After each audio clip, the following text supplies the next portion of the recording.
Olá, bom dia, boa tarde, boa noite, boa madrugada, dependendo também da hora que estiverem assistindo a gravação. Hoje nós vamos dar continuidade ao texto. Eita, como bem mais longe que isso aqui. Recordar.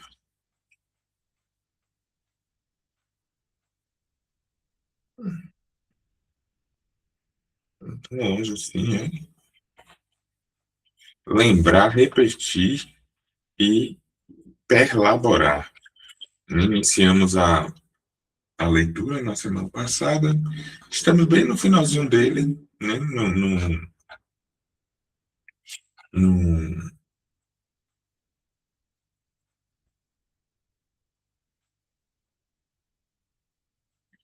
tem um aspecto muito técnico, né, no livro, no texto, perdão, no objetivo da análise, como acontece a análise, como o analista vai operar, para que o analista vai operar, claro, dentro de uma perspectiva freudiana, né, a tática a ser adotada pelo médico, e é um livro bem curtinho, né, para no sentido, um livro, um texto bem curtinho, duas páginas aqui a gente vai acabar concluindo ele. Se for o caso, a gente entra no texto seguinte também.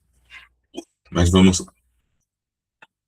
Nesse contexto, né, o contexto em que a melhor forma de proteger o paciente dos danos que decorreriam da execução de seus impulsos é quando acertamos com ele o compromisso de não tomar nenhuma decisão importante na vida enquanto durar o tratamento. Por exemplo, que ele não escolha nenhuma profissão, nenhum objeto definitivo de amor, mas que para todos esses propósitos ele espere o momento da cura.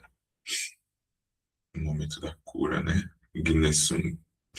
Nesse contexto, muitas vezes, gostamos de preservar aquela porção da liberdade pessoal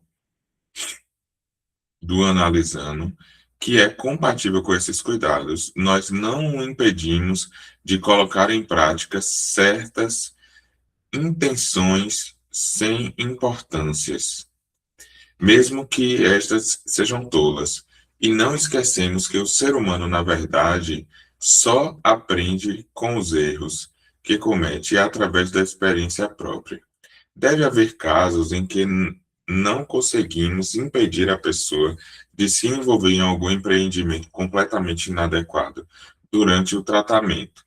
Casos que só depois serão acessíveis ao trabalho analítico e isso com muita dificuldade. Ocasionalmente, deve acontecer também de não se ter tempo de colocar as rédeas da transferência nas pulsões selvagens, ou que o paciente, em uma ação de repetição, rompa o laço que o atrela ao tratamento. Como exemplo extremo, posso citar o caso de uma senhora de idade mais avançada que repetidas vezes abandonava a casa e o marido, em estados confusionais, fugindo para um lugar qualquer sem ter consciência do motivo de tal escapada.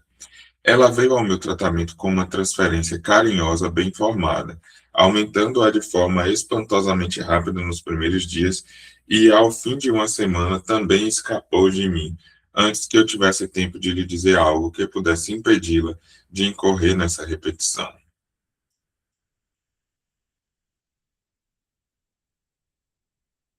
Mas o principal recurso para conter a compulsão à repetição no paciente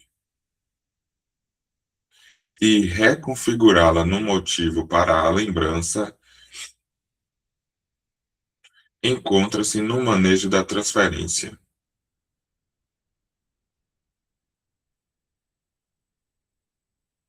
Tornamos a compulsão inócua, até mesmo útil, na medida em que lhe damos o direito de se esbaldar em uma determinada área.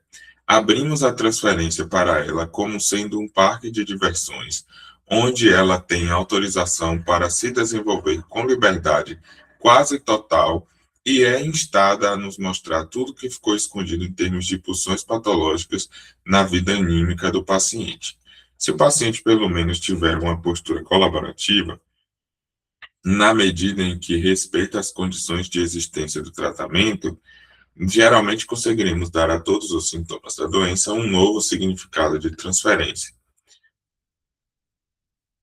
substituindo a sua neurose comum por uma neurose de transferência, da qual ele pode ser curado pelo trabalho terapêutico. A transferência cria, assim, uma zona intermediária entre a doença e a vida, onde se dá a transição da primeira para a segunda. O novo estado assumiu todas as características da doença, mas representa uma doença artificial, na qual podemos intervir em todo lugar. Doença artificial. Ao mesmo tempo, é um pedaço da vivência real, mas que é tornada possível através de condições especialmente favoráveis e que tem a natureza de algo provisório. Partindo das reações de repetição que se mostram na transferência, os caminhos já conhecidos levam ao despertar das lembranças, que se instalam quase que sem esforço após a superação das resistências. Eu poderia encerrar aqui, se o título desse artigo não me obrigasse a incluir nessa apresentação mais uma parte da técnica analítica. Já que ele vai abrir mais um pouco aqui, de fazer um comentário aqui. Tem algo curioso aqui nisso que a gente acaba de ler, né? É, aqui tem uma compreensão de transferência, uma compreensão de repetição, é, né, compulsão à repetição, é, análise, né, conceito de análise, entrada em análise, fim de análise, tem algo disso, né? A análise, em certa medida aqui, Freud está aproximando a análise de uma doença artificial. Por que uma doença artificial? Porque no processo de análise vai se construir uma relação de transferência do paciente com o médico, e essa relação de transferência, né, vai criar essa doença artificial, ou uma neurose de transferência. Né? Essa neurose de transferência é quase como se a gente pudesse dizer assim, né? É, a maneira como essa pessoa se organiza nessa neurose, ela vive os conflitos com essas outras pessoas todas que ela vai mencionar na sua narrativa, né, na sua história. Pai, mãe, tio, avô, marido, marida, filho, filha, avô, avó, ela mesma, né, a própria pessoa, enfim. É, se disséssemos assim, né, os problemas que a gente tem com as pessoas, com alguma pessoa, se eu tenho um problema com alguma pessoa, como que eu resolvo esse problema com essa pessoa? Indo lá, conversando com essa pessoa, né, dialogando com essa pessoa e tentando encontrar um termo comum para uma boa convivência, digamos assim, né? Quando a pessoa vem na análise e fala desses conflitos que ela tem com essa outra pessoa, na maioria das vezes o paciente não quer falar com essa pessoa para resolver, né? A maneira como ele lida com essa pessoa, ele não quer conversar com essa pessoa para resolver. E ele falar dessa pessoa para o analista não necessariamente vai fazer com que a coisa se resolva. Isso dando uma perspectiva bem, bem grosseira aqui, né, do que Freud está apresentando.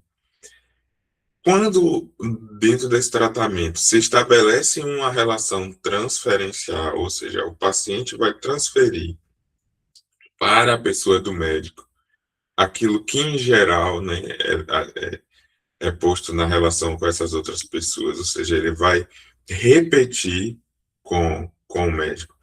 Dentro dessa condição de tratamento, o médico vai poder operar nessa relação e poder trazer, né, os esclarecimentos, desvendar as resistências, as pulsões, né, enfim, os movimentos. Então, é mais ou menos, de uma maneira bem grosseira, essa perspectiva que está sendo posta, né, como metodologia de tratamento. A gente tem que entender que a transferência vai tomar outras nuances conceituais em Lacan. A repetição vai tomar outras nuances conceituais em Lacan. O conceito de análise, de objetivos de análise, também vai tomar outras nuances conceituais a partir de Lacan.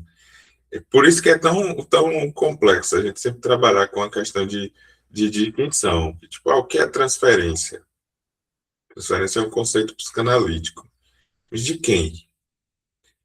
Né? Quem está falando sobre transferência? Está falando como aqui sobre essa transferência? A repetição, isso aqui que é a repetição.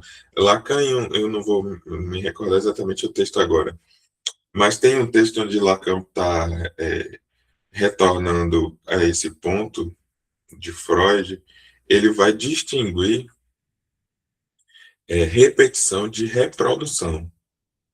Uma coisa é reprodução, outra coisa é repetição. Reproduzir a mesma coisa, mesmo que seja de maneira repetitiva, não é necessariamente o conceito de repetição. Se eu não me engano, é no seminário 11, o texto. Né? Eu não lembro exatamente onde agora. Mas ele vai trazer justamente. Não à toa, é muito curioso como Lacan usa alguns conceitos, o mesmo título, né, o mesmo termo como conceito que Freud utilizou, mas para fazer a distinção do, do que é para Freud e do que é para ele, Lacan, ele tende a dar um outro conceito para aquilo que Freud propôs, né? Repetição, reprodução. É, o transferência e identificação. Então, ele vai achando isso aqui que Freud está chamando de transferência é identificação. Transferência é isso aqui. É um movimento também, né, que Lacan faz para construir a sua teoria, né, e sua técnica. Bom, voltando cá, né? Eu poderia ver mais uma parte da técnica analítica. A superação das resistências é uma parte da técnica analítica. Como se sabe, é introduzida com o médico descobrindo a resistência, até então desconhecida, analisando, informando o paciente a respeito.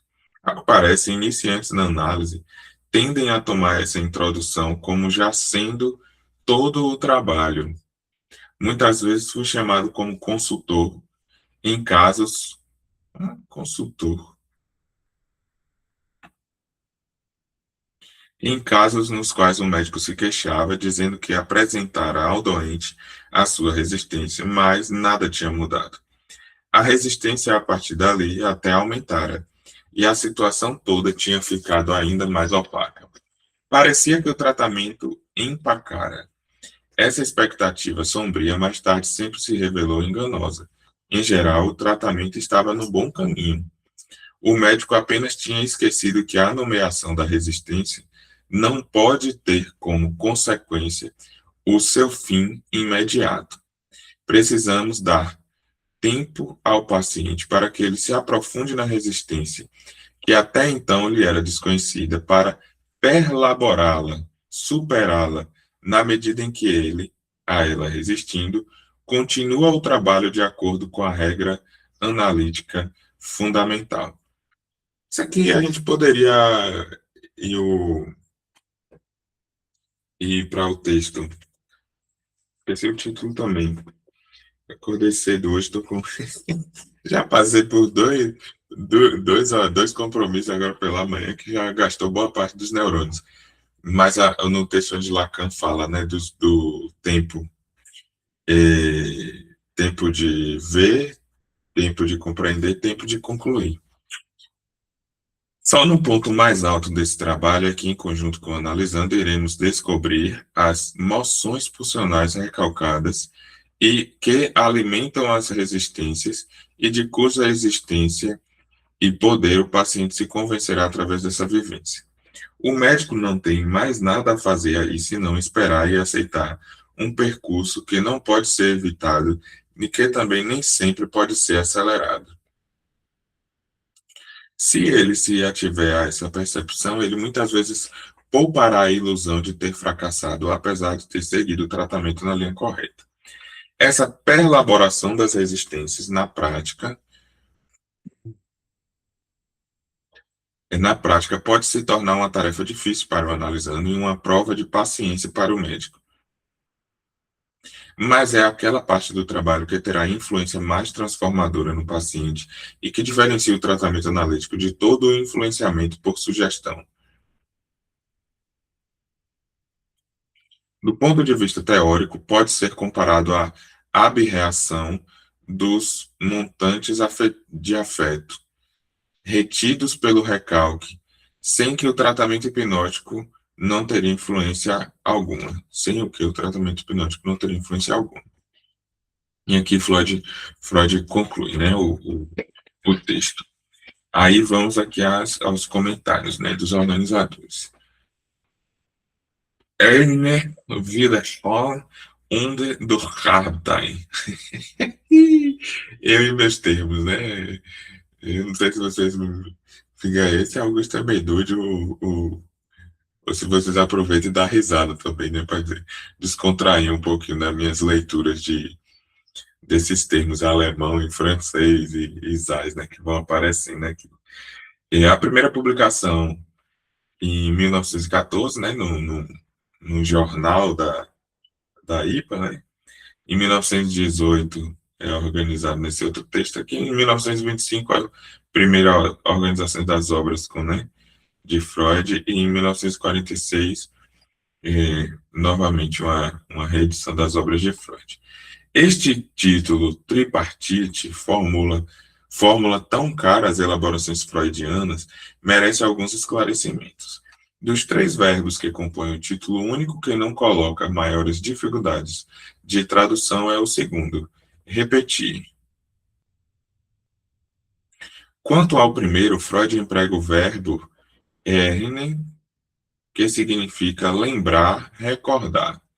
Apesar da relativa difusão de recordar, o verbo mais usual que descreve melhor nossa experiência cotidiana e que é mais recorrente na prática clínica parece ser lembrar.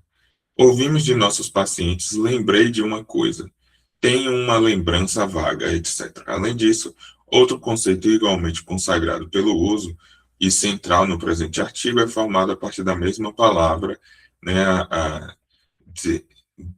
Decknerung, né, lembrança encobridora. Deixa eu dar uma olhadinha aqui no dicionário.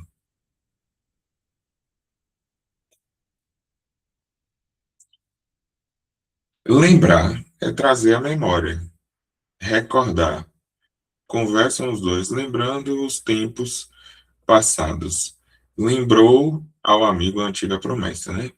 Lembrar também, guardar ou ter na lembrança, é fazer vir ao espírito por associação de ideias, sugerir, informar, advertir, prevenir, né? Lembrou de que estava atrasado, e mandar lembranças, recomendar. Quando encontrares o João, lembra-nos a ele. Recordar aparece como fazer voltar a memória, ouvir de novo a memória, lembrar-se, né? A mocidade, não me recordo bem o nome do filme, recordei-lhe nossa viagem, ao acordar, recordou-se de tudo. Ter lembrança com fazer lembrar. Essas construções recordam as da minha terra. Rever, passar, matéria, lecionada, lição. Ou estar em seu juízo normal, né? Voltar a si, despertar, acordar. Aqui eles usaram o que mesmo? Usaram a lembrar? Foi lembrar, não foi? Lembrar, repetir, perlaborar. Olhando as duas palavras ali, os dois significados, E eu fico com uma preferência, digamos assim, a recordar do que a lembrar. Lembrar parece que remete a, a lembrar de fato. Tipo assim, eu lembro disso. Se eu lembro disso, eu lembro exatamente como isso aconteceu. Se eu não lembro, se você me conta que aconteceu isso e aquilo e eu não lembro disso, é porque eu não consigo trazer nada na memória que me comprove que isso de fato aconteceu assim na minha lembrança. Quando eu digo recordar, por exemplo, isso me fez recordar da minha vida lá, quando eu ia para casa de minha avó na roça, por exemplo. Tem um fator aí, pelo menos para mim parece, né? E olhando ali as significações, tem um fator aí de que não precisa ter exatidão nessa recordação. Então, tipo assim, se isso me faz recordar da minha vida, tem alguma coisa nisso que não é idêntico a aquela a lembrança, né? Só que essa lembrança, ela também não é idêntica ao que de fato aconteceu. Então, é uma espécie de recordação, é como se tivesse é, afeto, né? Tipo, lembrar é uma ação efetiva, tal qual, né? Tipo assim, é um fato, um fenômeno efetivo, se eu preciso dizer assim, né? E recordar não, não é necessariamente um fenômeno, mas um aspecto afetivo. Eu acho que o recordar, repetir, ficaria melhor do que o lembrar, repetir. Olhando assim, né? Mas aí, claro, isso aí vai dar escolha. Aí ele até justifica aqui que o mesmo termo ele aparece depois na lembranças encobridoras, né? Então, não é recordações encobridoras, mas lembranças encobridoras, o termo, né? Aí, talvez também por escolha de fonema, né? Lembranças encobridoras fica melhor do que recordações encobridoras. Mas pode-se discutir, né, o que de fato é uma lembrança, o que é uma recordação, enfim. Quanto ao terceiro termo, trata-se de que talvez ofereça maior dificuldade. De fato, o léxico relativo a Rabentheim, trabalhar, laborar, é particularmente rico. Isso ocorre pela vasta gama de significados que um verbo alemão pode assumir conforme o prefixo anteposto. Acrescido de prefixos como auf, be, durch, mit, ver. O verbo arbeiten descreve diferentes atividades psíquicas. Freud empregou com valor conceitual pelo menos algumas delas, em especial Birbenstein, Durkheim, em minhas leituras de alemão, e Verharmentheim.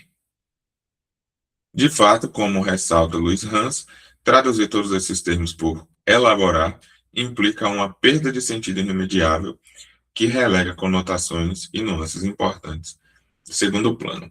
Embora esta coleção evite sempre que possível o uso de neologismos, é bastante difícil encontrar na língua portuguesa um verbo que traduza especificamente o mecanismo ilustrado por Freud. Durkheim deriva do verbo arbeiten, ou seja, trabalhar, laborar. Quando esse verbo tem a conotação transitiva direta, ou seja, quando o trabalho é realizado em algo ou em alguém, há no alemão a possibilidade de matizá-lo com o prefixo bi. Nesse caso, bearbeiten significa algo próximo de elaborar. Entretanto, Freud usa aqui o prefixo durch, muito próximo de trudge na língua inglesa. Quer dizer, há aqui a noção de um atravessamento que perfaz uma ação. Deixa eu demarcar esses. Além disso, do Harmentheim designa uma ação que vai do início até o fim. Logo, assim como no português temos a relação entre fazer e perfazer, correr e percorrer, preferimos utilizar o prefixo per,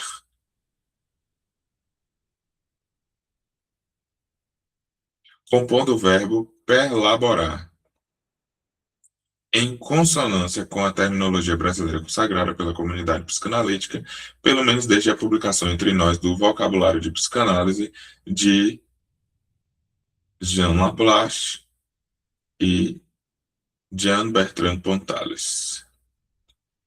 Conforme carta a Abraham, de 29 de julho de 1914, datada, portanto, de um dia depois da eclosão da Primeira Grande Guerra, Freud relata ter concluído a redação deste artigo.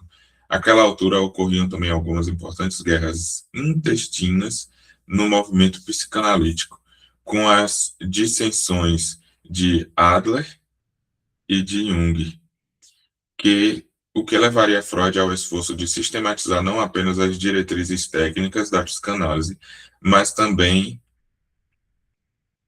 a especificidade dos conceitos fundamentais da metapsicologia, tarefa a que se dedicaria em seguida. Ainda no verão, Freud acabara de publicar o texto sobre a história do movimento psicanalítico, ao qual se referia como a bomba, Carta a Abraham, de 25 de junho de 1914. Pouco antes, na primavera, Jung havia renunciado, para alívio dos discípulos mais fiéis, à presidência da Associação Psicanalítica Internacional. Pode-se ainda conjecturar, esse texto aqui, né, na história do movimento psicanalítico, quando Freud se refere a ele como a bomba, aqui nessa carta a Abraham, é, é um texto onde Freud conta a, a história de como ele começou a psicanálise, os desafios que ele enfrentou, e ele basicamente, ele chega a um momento a falar assim que uma das dificuldades maiores da psicanálise é justamente o fato dele ter eh, criado sozinho e ter que defender sozinho a psicanálise, porque ele está nesse clima, assim, né, com relação a essas dissidências, a essas discussões que vão acontecendo, a psicanálise, querendo ou não, teve uma certa fama, Freud ele começa a demarcar, né, alguns lugares na Europa que começaram a ser orientados, né, os trabalhos nos hospitais, nas clínicas, por uma perspectiva psicanalítica, e ele marca como uma vitória também ter atravessado o Oceano Atlântico, né, e ter chegado à América. Então, isso é um símbolo de sucesso também, quando uma coisa da Europa atravessa e chega na América, é um sinal de que algo tá sendo bem sucedido, né, a princípio. E mesmo que acha esse bem-sucedidismo da psicanálise freudiana ir para a América nesse momento, está havendo essas dissidências, essas discordâncias num contexto europeu. Então, é um texto, assim, bem... Tem um tom um pouquinho barraqueiro, assim, de Freud, né? Pode-se ainda conjecturar que outra motivação para a construção do argumento deste importante ensaio adveio de dificuldades encontradas na condução do tratamento do caso conhecido como Homem dos Lobos, que despertara inquietações teóricas e esforços clínicos inéditos, e que foram interrompidos justamente por ocasião da deflagração da Primeira Grande Guerra, ou seja, simultaneamente à escrita do presente artigo. O presente artigo foi publicado pela primeira vez no final daquele ano. Nas versões publicadas posteriormente, o subtítulo foi suprimido, assim como ocorreu com os demais artigos que compõem essa série. Ao que tudo indica, trata-se da primeira vez que Freud emprega o termo neurose de transferência, né? Umbergans neurose. Neurose. Outra ideia que se destaca nesse escrito é a de compulsão à repetição. Conceitos, né? Que mais tarde encontrará sua expressão conceitual definitiva, compulsão à repetição, Wiederholungsgang, né? Ele mudou o termo em alemão, né? Zhuang zu Wiederholung e Wiederholungsgang. Uma variante dessa expressão havia sido formulada alguns anos antes, na última página dos Três Ensaios sobre a Teoria Sexual, no tópico sobre a aderência e a diversidade, não, aderência e adesividade das impressões sexuais que nos neuróticos produziriam uma repetição compulsiva.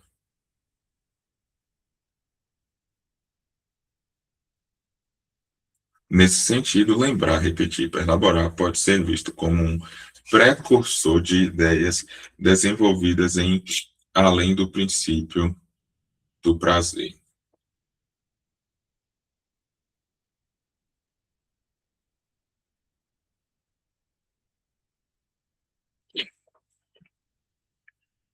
As notas, né, oficial, aumentando os tratos do verbo latim. Cabe esclarecer aqui ainda que possa ter sido utilizado nesse sentido. Freud não usa a célebre palavra composta, compulsão à repetição. Bom, aqui a gente concluiu mais um, né? Mais um texto, um tipo escritos técnicos, ditos, né? Escritos técnicos na obra freudiana. Lacan vai bagunçar isso aí também, né? Fazer uma releitura disso e uma reelaboração do que seriam os escritos técnicos de Freud, como já mencionei em outros encontros, né? A partir daquele seminário, os escritos técnicos. E agora a gente vai para mais um texto, as observações sobre o amor transferencial. Esse é o último texto, se eu não me engano. Deixa eu olhar aqui na Companhia das Letras. Esse é o último texto que aparece como os escritos sobre a técnica. É, recordar, repetir, elaborar e observações sobre o amor e transferência. Na organização, né, das obras completas, que a Companhia das Letras reproduz, vão aparecer esses 5 textos como ditos, né, escritos técnicos. Como a gente tem tempo ainda, vamos iniciá-lo né, uma vez que não consigamos concluí-lo, a gente continua dele, né, de onde pararmos. Apesar que também é um texto bem pequenininho.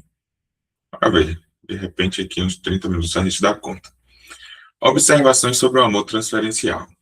Cada iniciante na psicanálise, por certo, teme, de início, as dificuldades que lhe apresentarão a interpretação daquilo que ocorre ao paciente e a tarefa da reprodução do recalcado. Mas logo ele dará importância menor a essas dificuldades, trocando-as pela convicção de que as únicas dificuldades realmente sérias são encontradas no manejo da transferência. Das situações que se criaram nesse contexto, destacarei uma única, claramente descrita, tanto pela sua frequência e importância real, quanto pelo seu interesse teórico. Refiro-me ao caso em que uma paciente mulher permite inferirmos a partir de suas sugestões pouco dúbias, ou então diz diretamente que, assim como qualquer outra mulher mortal, apaixonou-se pelo médico que a analisa. A situação tem seus aspectos desconcertantes e divertidos, assim como os sérios. Ela também é tão intricada e condicionada de múltiplas formas, tão inevitável e de tão difícil solução, que a sua discussão há muito teria preenchido uma necessidade vital da técnica analítica. Mas como nós mesmos nem sempre estamos livres de incorrer nos erros que caçoamos nos outros,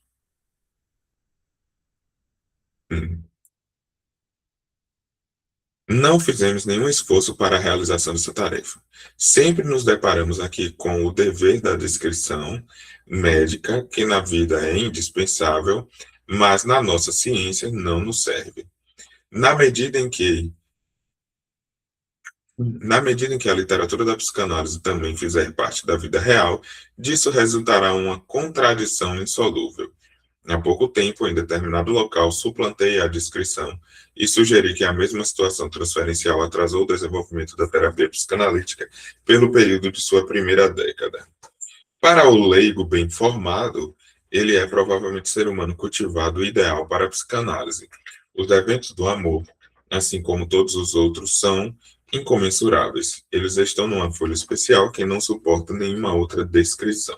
Portanto, quando o paciente se apaixona pelo médico, ele pensará que há apenas duas saídas. A mais rara delas, quando todas as circunstâncias autorizam, a união duradoura e legítima dos dois. E a mais frequente, que médico e paciente se separem, desistindo do trabalho iniciado, que na verdade deveria servir à cura, mas que foi perturbado por um evento elementar. Certamente também podemos pensar em uma terceira saída, que até mesmo parece se coadunar com a continuidade do tratamento, a saber, o início das relações amorosas ilegítimas e não destinadas à eternidade. Mas esta se torna impossível certamente devido à moral burguesa e à dignidade médica.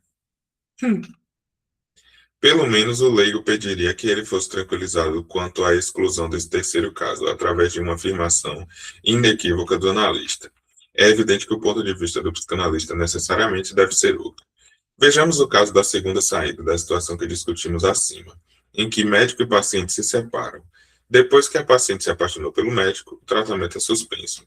Mas o estado da paciente logo tornará necessária uma segunda tentativa analítica com outro médico. Aí acontece que a paciente também se sente apaixonada por esse segundo médico. Da mesma forma que após nova interrupção, quando recomeça com um terceiro, etc. Esse evento que certamente ocorre, que sabidamente é um dos fundamentos da teoria psicanalítica, permite duas utilizações, uma para o médico analista, outra para o paciente que necessita da análise. Para o médico, ela significa um esclarecimento precioso e um bom alerta para uma contratransferência que possivelmente esteja nele latente. Ele precisa reconhecer que o enamoramento do paciente é forçado pela situação analítica e não deve ser atribuído às vantagens da sua pessoa. Portanto, ele não tem motivo algum de se orgulhar de uma tal conquista como a chamaríamos fora da análise. E é sempre bom ter esse alerta em mente. Mas para a paciente há uma alternativa. Ou ela abdica de um tratamento psicanalítico, ou ela se acostuma a essa paixão pelo médico como sendo um destino inescapável. Deixa eu dar uma olhadinha nessa nota aqui. Teve a 20 e a 19, né? Deixa eu ver aqui. São lugares presentes sobre a história do movimento psicanalítico, né? Sabemos que a transferência pode se externar em outros sentimentos, também menos ternos, mas isso não será assunto desse artigo. Tá bom.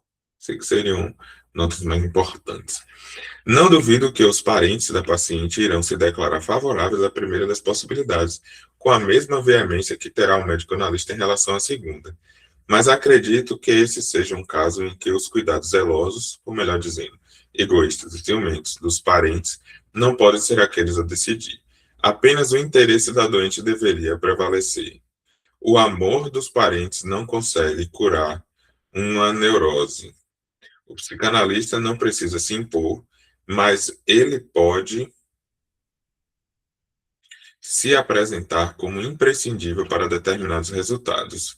Aquele que, enquanto parente, adotar como a posição de Tolstói em relação a esse problema, poderá permanecer na posse impoluta de sua esposa ou filha e precisará tentar aguentar o fato de que esta também manterá a sua neurose e o distúrbio da capacidade de amar a ela associado. Por fim, é um caso semelhante ao do tratamento ginecológico. O pai ou marido ciumento, aliás, comete um grande engano quando acha que a paciente escapará de se apaixonar pelo médico quando este, para combater sua neurose, faz com que ela enverede por outro tratamento que não analítico.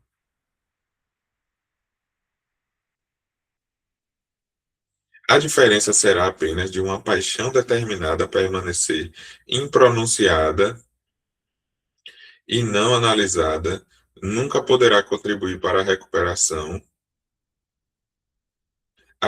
A diferença será apenas que uma paixão determinada a permanecer impronunciada e não analisada nunca poderá contribuir para a recuperação da paciente, de modo como a análise forçosamente faria. Soube que alguns médicos que praticam análise muitas vezes preparam os pacientes para o surgimento da transferência amorosa.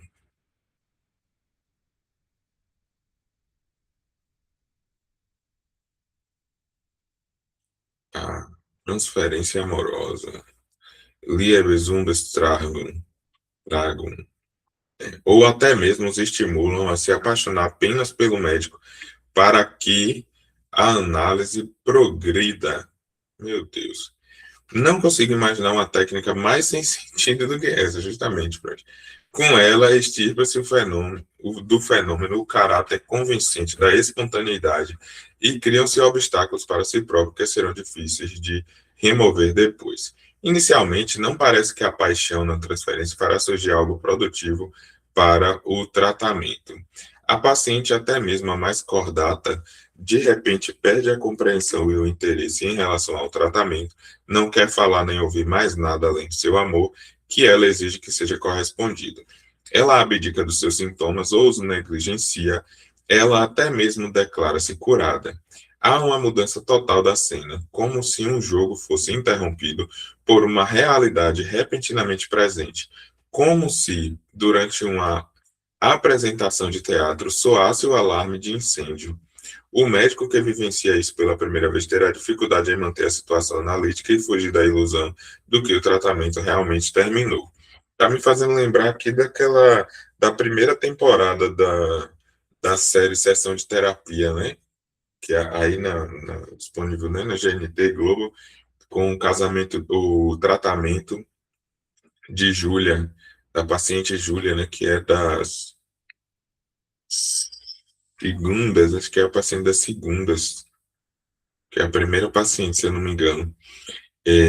Que aí no final da temporada ela interrompe, né, o tratamento, aí passa a segunda temporada meio desaparecida, e aí no final da segunda temporada, né, retorna-se meio que assumindo ali aquele relacionamento amoroso entre, né, ex-analista e ex-paciente. Quem nunca assistiu, de repente, né, vale a pena. Na Globoplay, mas acha também por aí em outros canais alternativos. Tem na HBO, ou na Max, né? Tem In Therapy, se não me engano, o nome em terapia, né? Que é a mesma série também, a mesma história, muda pequenos detalhes, porque a série original, se eu não me engano, é israelense, e aí ela foi versionada, não tem foi regravada, não é dublada ou traduzida. Foi gravada assim, né, completamente do zero, digamos, né? Regravou todas as cenas com esses atores. Aí tem a versão da Globo, né, da GNT, tem a versão da Max, da HBO, enfim. Aí fica aí também, para quem nunca assistiu, a recomendação. Com alguma reflexão, pode-se reencontrar o caminho. Lembremos aqui principalmente da suspeita de que tudo aquilo que atrapalha a continuidade do tratamento pode ser uma expressão de resistência. No aparecimento daquela exigência tempestuosa de amor, a resistência indubitavelmente tem grande participação. Já se tinha percebido na paciente há muito tempo os sinais de uma transferência afetuosa. Podendo-se acreditar certamente essa postura em relação ao médico, a partir de sua postura cordata, da atenção positiva diante das explicações da análise, sua compreensão excelente e a alta inteligência ali manifesta. Agora, isso tudo é praticamente varrido do mapa. A paciente passa a perder a postura compreensiva, Ela parece mergulhar completamente na sua paixão, e essa transformação ocorre, via de regra, no momento em que justamente precisamos instá-la a admitir ou recordar uma parte muito desconcertante ou muito recalcada de sua história de vida.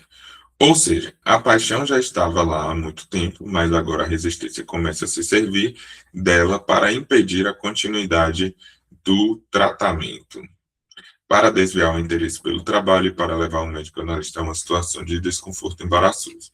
Se olharmos mais de perto, também poderemos detectar nessa situação a influência de motivos complicadores, em parte aqueles que se atrelam ao enamoramento, em parte expressões específicas de resistência. Do primeiro tipo é o anseio da paciente por se assegurar de sua irresistibilidade em quebrar a autoridade do médico, rebaixando-o ao papel de amante e o que mais surgir de lucro adjacente na satisfação do amor.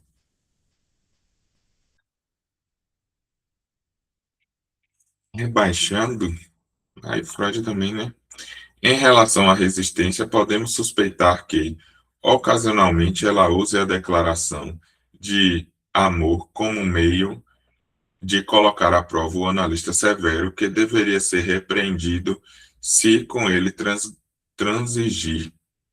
Mas, precisamente, temos a impressão de que a resistência, enquanto agente provocador, aumenta o enamoramento e exagera a disposição para a entrega sexual, para depois justificar mais enfaticamente o efeito do recalque, invocando os perigos de tal desmesura. Como sabemos, todo esse aparato adjacente, que em casos mais puros também pode estar ausente, foi visto por Alfred Adler como essencial a todo o processo. Mas como deve se comportar o analista para não sucumbir diante dessa situação, se estiver claro para ele que o tratamento deva ser continuado, apesar dessa transferência amorosa e através dele? É, aqui tem Freud, é um texto de 15, né, de 1915. Freud está mencionando Adler. Adler rompeu com Freud, é um texto de 14, né, publicado em 15. Freud rompeu com Adler em torno de 1909, 1910, 1911, alguma coisa assim. Ele conta no, nas contribuições da história do movimento psicanalítico a data específica. Foi em 10 ou foi em 11.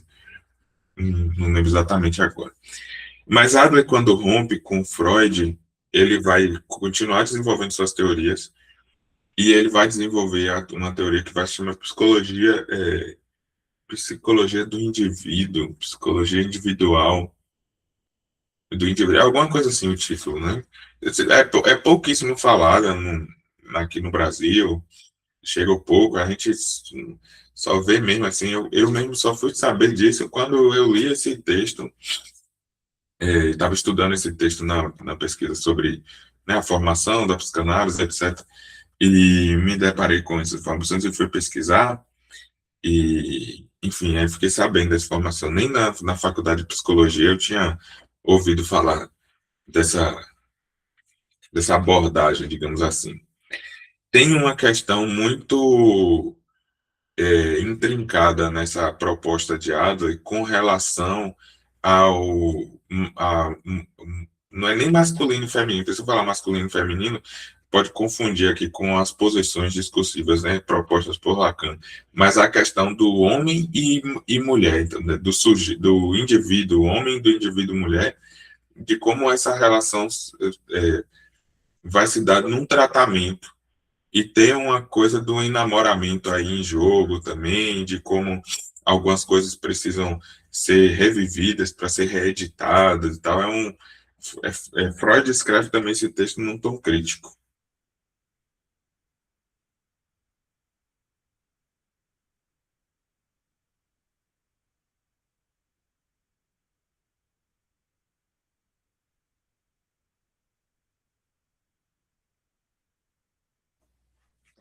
Então, voltando, né, tem esse tom um pouco também do que está aparecendo no momento e o que Freud está respondendo, assim, né, no momento para o campo. Por mais que houvesse uma dissidência, saiu daí, né, tá distante de Freud e tal, não sei o quê, Tá aquela coisa ali ainda, né? Do tipo assim, se você pensar pelo mesmo caminho que eu estou pensando, talvez a gente possa trabalhar junto de novo. Então tem uma construção assim um pouco crítica referente ao momento, né? Algumas construções teóricas que estão acontecendo ali naquela época, naqueles anos mais próximos ali. Seria fácil para mim postular, apoiando-me na moral vigente, que o analista nunca, jamais deve aceitar ou corresponder ao afeto que lhe é oferecido. Eita, essa gripe tá me rondando, tem uns 4, 5 dias já querendo pegar me. Tomara que eu não vingue, né? Ou que ele deva aproveitar esse momento para representar a exigência moral e a necessidade de recusa diante da mulher apaixonada e consiga que ela desista de sua vontade e continue o trabalho analítico com a superação da parcela animal do seu eu. Maria. Mas não satisfarei essas expectativas, nem a primeira nem a segunda parte delas. Não satisfarei a primeira, pois não escrevo para clientela, mas para médicos, que se digladiam com sérias dificuldades, e porque, além disso,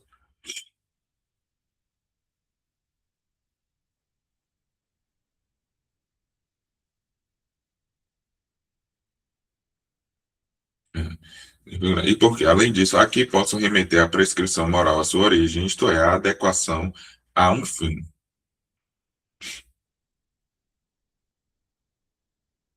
Desta vez, encontro-me na feliz posição de substituir a imposição moral, sem alteração do resultado, por considerações da técnica analítica.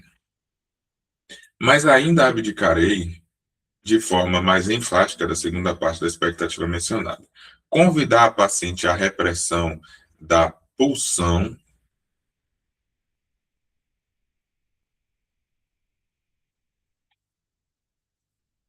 é a sua renúncia e a sublimação, assim que ela confessar sua transferência amorosa, não é agir analiticamente, mas agir sem sentido algum.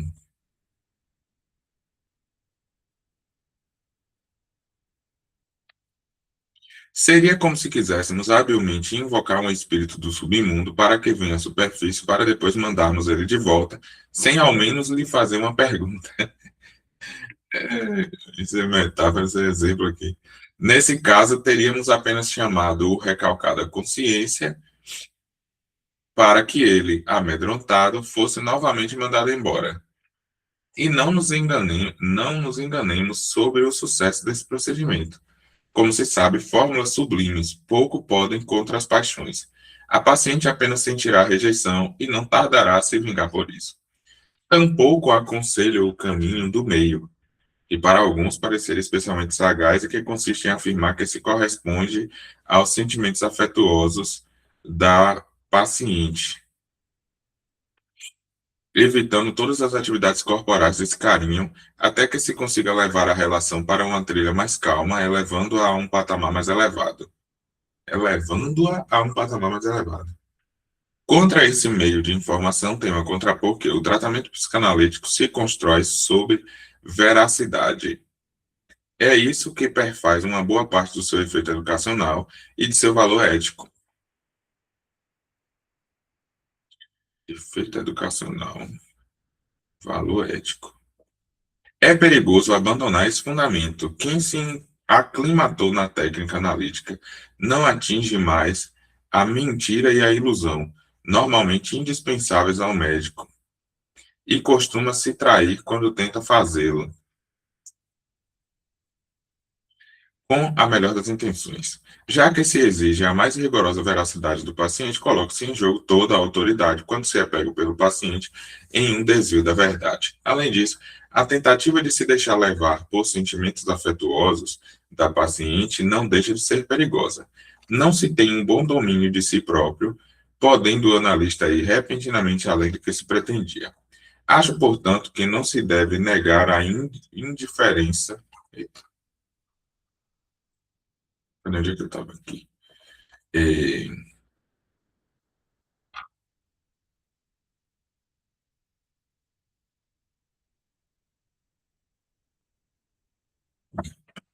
reencontrei. Acho, portanto, que não se deve negar a indiferença adquirida pelo domínio da contratransferência.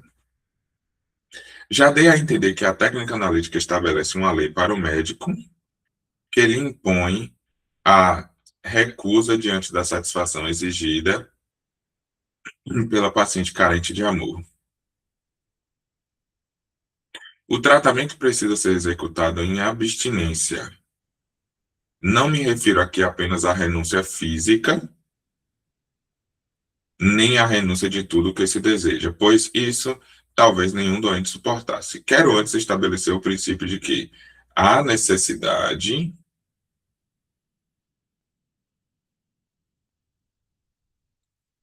e o anseio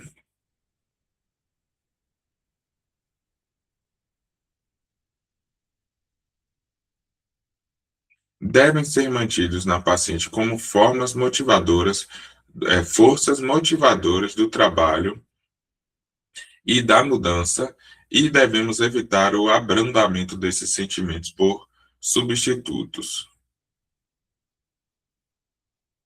De resto, não poderíamos mesmo oferecer nada além de substitutos, já que o paciente não é capaz de uma satisfação real devido ao seu estado, enquanto os seus recalques não tiverem sido eliminados. Deixa eu ver aqui. Né? Tem umas 4 páginas aqui ainda, acho que não vai dar conta de concluir hoje, não. Deixa eu ver aqui. De resto, não poderia mesmo oferecer nada além de substitutos, já que a paciente não é capaz de uma satisfação real devido ao seu estado, enquanto seus recalques não tiverem sido eliminados. Confessemos que o princípio de que o tratamento analítico deva acontecer em abstinência abarca muito mais do que o caso específico aqui observado, necessitando de uma discussão mais detalhada, pela qual devem ser estabelecidos os limites de sua execuibilidade. Mas queremos evitar fazê-lo aqui e queremos nos ater ao máximo à situação da qual partimos. O que aconteceria se um médico procedesse de modo diferente e, digamos, aproveitasse a liberdade dada de ambos os lados para corresponder ao amor da paciente, satisfazendo a sua necessidade de afeição?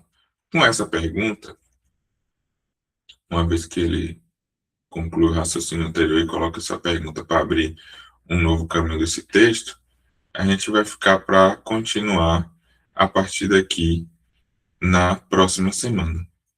Então, na próxima semana, a gente se reencontra para dar continuidade a partir desse ponto do texto.